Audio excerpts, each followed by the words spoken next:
is around 10% for last 10 years, and it will continue to be like that in the foreseen future. 70% of the buildings are yet to be built in next 35 years and will require air conditioner. So that means that the demand for air conditioning is going to increase. I'm not talking of the equipment, I'm talking of the comfort space that is required is going to increase. The penetration today of air conditioning is around 4%, and cold chain is not yet established.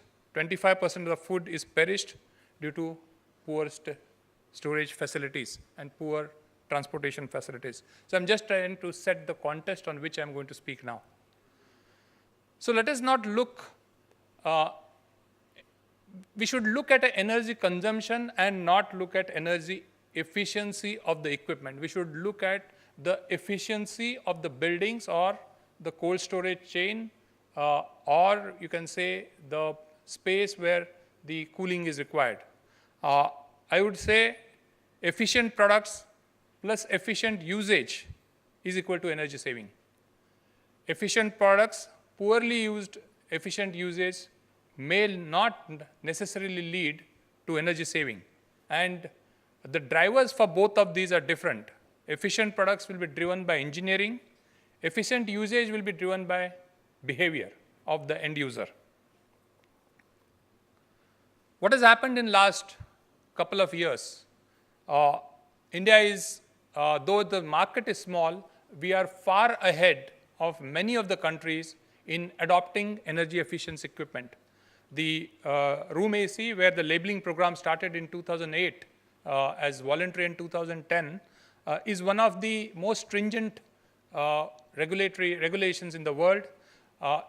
From the data shows that around 30% of the energy efficiency has gone up. The actual saving is somewhere about 23 to 24%.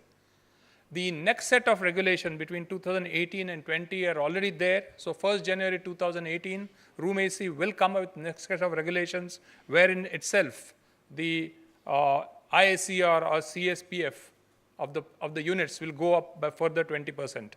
Same thing with chillers. The market is small. However, we have gone with 25% improvement in efficiency, and there is a clear path which is seen, which is more driven by market, now being followed and adopted under ECBC, which is Energy Conservation Building Code, wherein again the efficiencies of the highest category will go up by 30%. VRFs are becoming more and more popular. They are efficient than the conventional ducted systems, and again they're going up.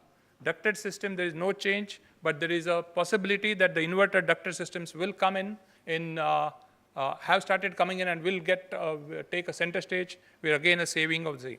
What I wanted to show here is that India has taken, industry has taken proactive measures to improve efficiency. I have been visiting various other countries also to understand what is happening through the labeling program, and what we see there is the lowest efficiency grade products are sold as the highest. While here it is, in India, the highest sale is of 3-star, which is median, followed by 5-star, which is the highest efficiency, and followed by the lowest stars. Like put together, if you take the last 2 stars, it is not even crossing 15%. So that shows the commitment of the industry, and I would also thank the customers that they have helped us in implementing the energy efficiency initiatives. However, we feel that we should look beyond only efficiency of the products. I said here the behavior is more important. Our ancestors had a knowledge of reducing the heat load.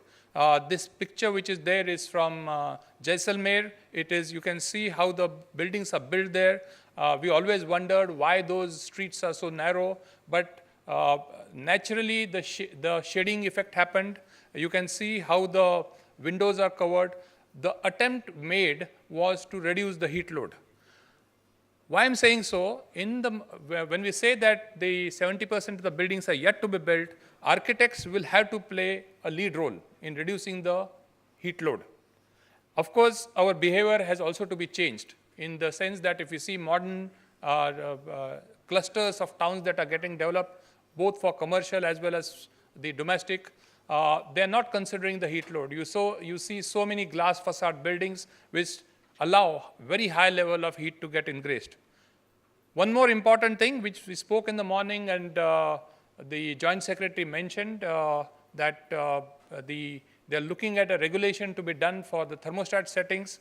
There is already a regulation which is coming in effect in Middle East where the lowest temperature that can be set on the thermostat cannot be below 20 degrees centigrade, which helps in, as a thumb rule, you can say that each degree higher setting in temperature will have higher energy consumptions at least by 2 to 3%. And I would like to say here that whoever the industry is ready to participate in it, we should take institutes, industry, and should be driven by the government to do enhanced research in this field of both behavior as well as the usage, and bring various agencies and various stakeholders on the same platform. I'm just putting down some of the possibilities to save energy. Stratification of air-conditioned space is very important. You see this room itself, the height of this room will be around about, I would put about 4 to 4.5 to 5 meters. You really don't require air conditioning beyond 2.5 meters. However, we do the complete space air condition, and that is real waste. I don't think that when we stand here, we go in a space in this room itself beyond 2.5 meters. So that should be looked into.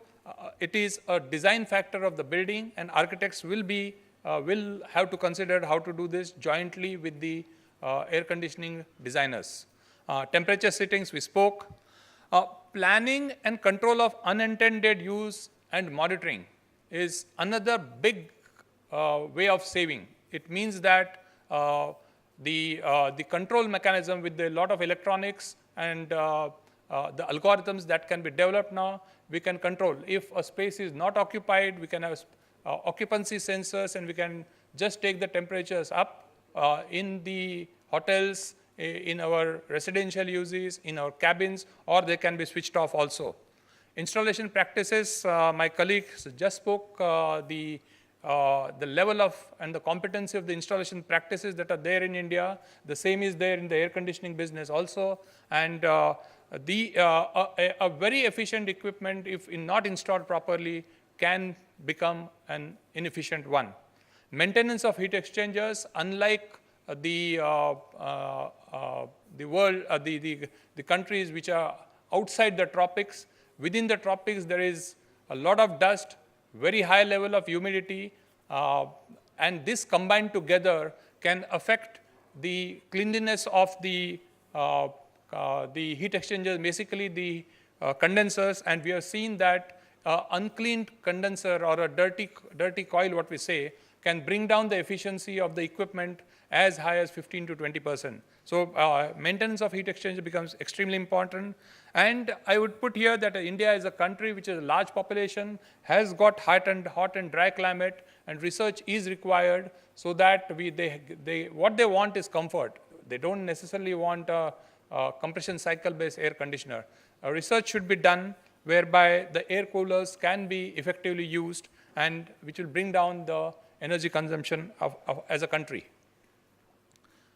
So just to recap the whole thing, we need to have an integrated approach: architecture, behavior, controls and monitoring, energy efficiency products, regulatory, and service.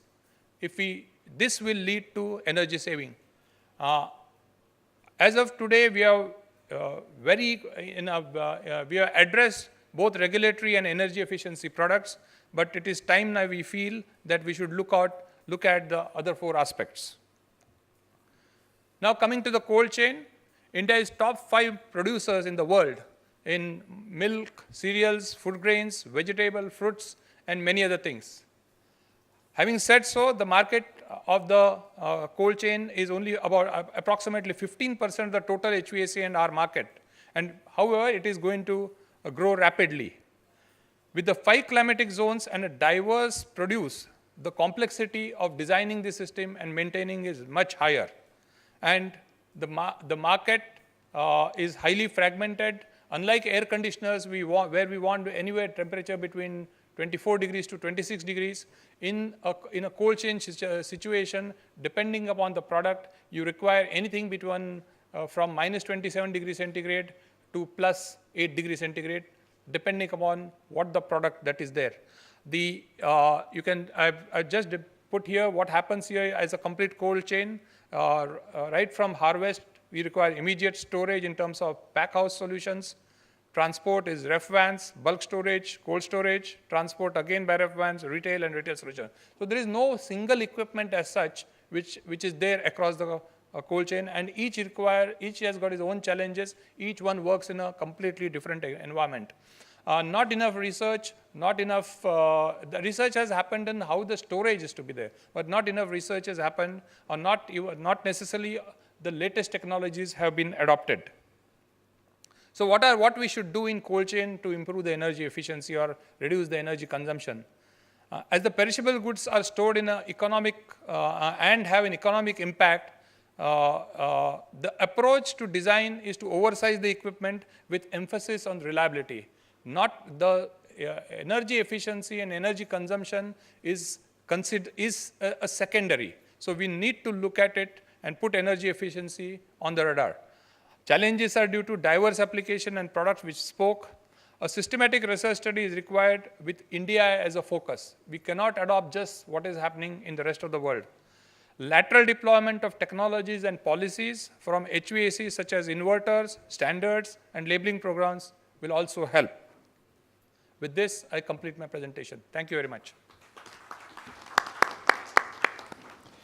Thank you very much. That was very insightful also to give us a little bit more context on the overall concept of energy efficiency, mentioning the overall role of behavior, so bringing the consumers in at the end of the day, but also architects and aspects like control and monitoring. So I would like to move then from the cold chain sector somehow to our next speaker, who is going to have a focus on the role of insulation and green buildings, Mr. Rajev Ralhan. He's the Director of Clean Energy at PricewaterhouseCoopers. So thank you very much for participating here, and the floor is yours.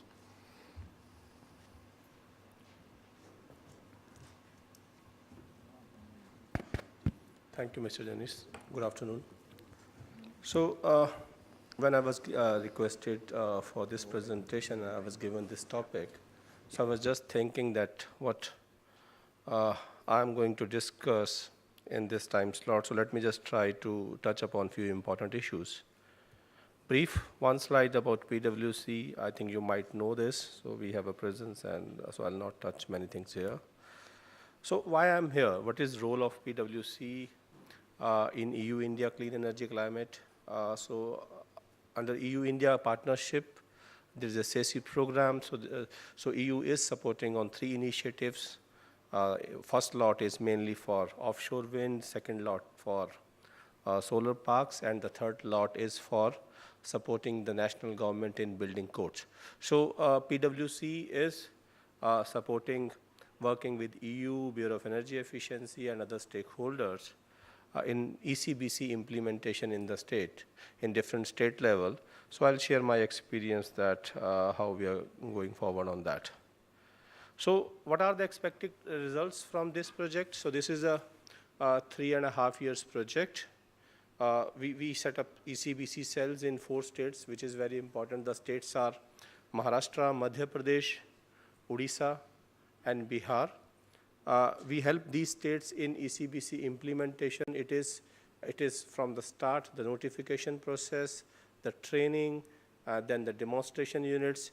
Then third point is very important, that we'll be working with the state government to come out with 8 demonstration units, which is ECBC compliant buildings. So we'll be needing some inputs from your side on that. Then we work on the capacity development, and we work with key stakeholders there. So